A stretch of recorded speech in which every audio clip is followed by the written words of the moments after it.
Celebrating Super Bowl 58 across Kansas City this morning, beating the San Francisco 49ers in overtime. Second straight Super Bowl, third in 5 years. It is a great time to be a Kansas Citian. And it's always a great time to welcome on our friend Rich Lowery, the editor of the National Review. Rich, tell me you were rooting for Kansas City and not San Fran last night. I was rooting hard for you boys. I really appreciate Mahomes. I appreciate greatness when I see it. I thought it was utterly engrossing. I thought they were going to win, but I had doubts at various times. You know, when you got the ball in your hands, it's great, and you have a chance to tie or win. But a fumble or an interception, it's done. Brady against the Eagles, I thought Brady would come back in that Super Bowl, but the ball's knocked out of his hands, and that's it. But they got it done, and it was one of the best. It was a great game. Hey, do you get the sense, being on the East Coast, is there Chiefs fatigue, or is this team more likable than, the Belichick-Brady Patriots? I think they're more likable, but people are attracted to dynasties and people hate dynasties. That's one of the advantages of dynasties. They create those sort of passions. But I see a lot of Chiefs stuff, a lot of Chiefs paraphernalia in the Northeast in a way you wouldn't have 7 years ago, let's say. Yeah, no, I'm guessing that there were not a lot of Chiefs or Mahomes or anything jerseys floating around New York or DC 7 years ago. No. Wow. No. But now the kid, you see a lot of kids with that stuff. Almost as much as you see Giants or Jets. No, it's an exaggeration. I'm near New York City, but a lot. Mm-hmm. And I think Mahomes is, Brady was a machine and Mahomes is a wizard. He felt a little less like a wizard last night. Maybe he was under so much pressure and he couldn't get to the outside, as Romo kept on saying. So the plays weren't quite as magical, but he got them done. So the Mahomes jersey in the coastal cities is kind of becoming like the Michael Jordan jersey maybe of the 90s for basketball kids? Yeah, something like that. Or I don't know, maybe Jeter jerseys Yes. across the country in his prime. Oh, that's great. Wow, I love hearing that. Rich Lowery is on KCMO Talk Radio. And I'm also not a Taylor Swift hater, although I thought they overdid it a little bit last night. Well, I'm not either, and I'm glad you said that. Rich, we had a UK TV station, ITV News. They came to our studios on Friday because they wanted to hear our callers talk about the great conspiracy around Taylor Swift and Joe Biden. And we had them in the studio. They were very pleasant. They had nice accents and the whole thing. But the stupidity in some corners of the online right to try to make Taylor Swift and Travis Kelce the enemy of Donald Trump and the conservative movement, we haven't talked about it. I'm just curious, how ridiculous, how dumb do you think it is? It's the worst. I mean, it's idiotic on so many levels. One of which is Taylor Swift. You can be annoyed by her, fine, whatever. But she's not transgressive. She's not highly sexual. She's not very political. They sort of browbeat her into endorsing Biden, and she did it. But she's a celebrity. What do you expect? She's not out there every day flogging her political beliefs, whatever they are. And then here she is. She's a pop star who dates all these angsty other musicians and is miserable, and then dates a bearded, studly football player. And we're supposed to say, well, we don't like that, that's wrong. It's crazy. Yeah, no, it is. But why? Because he took millions of dollars from Pfizer in that dopey commercial? I mean, listen, I don't know his politics, but it's man, to me, if you were of the woke left, you would not have Taylor Swift with a guy like Travis Kelce, a middle America, bearded, gruff NFL player. It's the most heteronormative relationship going in the United States right now. We're complaining about it. And as far as I can tell, he'll do an ad for everything, Travis Kelce. So he's a capitalist. Yeah, exactly. That's really what it seems. And these groups on the right that kind of flaunt this stuff, they're just looking, it's just about attention for them, right? I mean, take us behind the curtain on who these people are.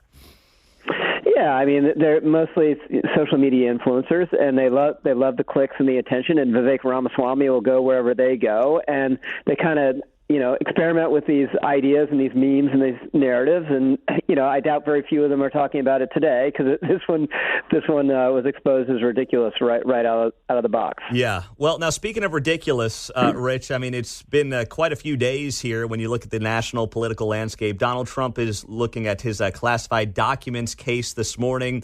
Last week, of course, the Supreme Court heard the Colorado case and whether or not he can be on the ballot there. It looks like that one's going to go down in flames pretty convincingly. But what about what's going on this morning for Trump and what to watch there? This is the classified documents. Yes. Sorry, I got my Super Bowl hangover working here. I don't think that one is going to. We're not going to.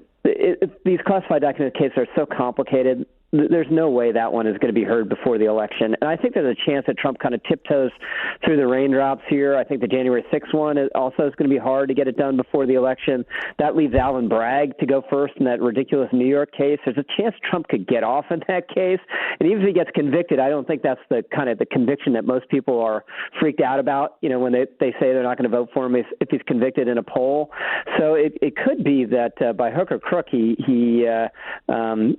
gets through this thing without taking a torpedo to the bow. It's amazing. Rich Lowery, the editor of the National Review. Rich, after Joe Biden's end of the week with that press conference with Robert Hur, the special counsel, saying that he's basically unfit to take the stand in any kind of classified documents case, theoretically, do you see him being the nominee in November? I think there's about a 20 or 25% chance he's not, but for me, that's entirely health event, terrible fall, something that can't be denied that incapacitates him, or a decision, by Jill and Joe, you know what, we were wrong, we shouldn't have done this, we got to step aside. But I don't see any pressure campaign, I don't see any deep scheme. I think it's very hard now, because if he gets out, what are you going to do? I mean, you got to have an open convention not knowing who's going to be, that's going to be chaotic, it's never happened before, and you got this double-barrel threat of Donald Trump staring at you if you're a Democrat.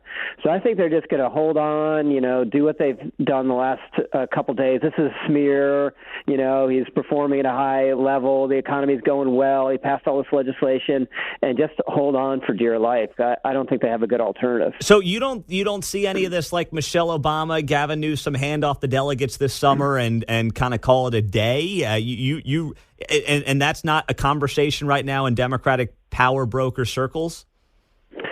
I just doubt it. So he would just say he's giving his delegates to Gavin, and then what would happen to Kamala? Why would she say, okay, I'm going to be passed over for this white guy when I'm the historic vice president? I've served the president so loyally. I just think it's really hard, and it also depends on him concluding he's not up for it. And again, there's some chance of that, I think, but it's very unlikely. I mean, probably his back is up right now. He feels defensive. He feels angry. He wants to prove everyone wrong. And just people who have dementia, I don't know whether it has dementia, but they're signs, obviously, they're the last ones. They're not the ones who are saying, son or daughter, take me to the assisted living facility and take away my keys. They are not. They're angry at you when you do that. So he's going to be the last one. The person who's most influential, I think, is Jill. And I doubt she wants to be out of the White House either. I mean, they both spent a very long time trying to get there. That's a good point. All right. So Donald Trump, I mean, if you're him and you're looking at these next 7, 8, 9 months, how does the political calculation, if at all, change, knowing that Joe continues to struggle? He's not going to do a lot of interviews. He didn't do the Super Bowl interview yesterday. Who knows if we get any debates? How does this change for Trump, if at all? I mean, I still think that the most important thing for Trump, and he's not going to do it, it's not in his nature, is just focus on the substance. He'll end up mocking Biden, and, some of that will be entertaining. Maybe it'll hurt Biden at the margins, but you really don't need to say anything. Like, people are drawing their own conclusions. Focus on inflation, focus on the economy, focus on the disorder abroad, focus on the substance, where he's winning. Trump's winning on everything, and Democrats need to close that gap. So focus on that stuff. But, of course, he can never help himself. Well, that's so true. Who's your VP? If you had your way, Rich Lowery, and I know that Trump, he still calls you once in a while. I've heard you say that on different shows that you've been on. If he called you today and he said, hey, Rich, who should I pick for VP? What would you tell him? I think Sarah Huckabee Sanders.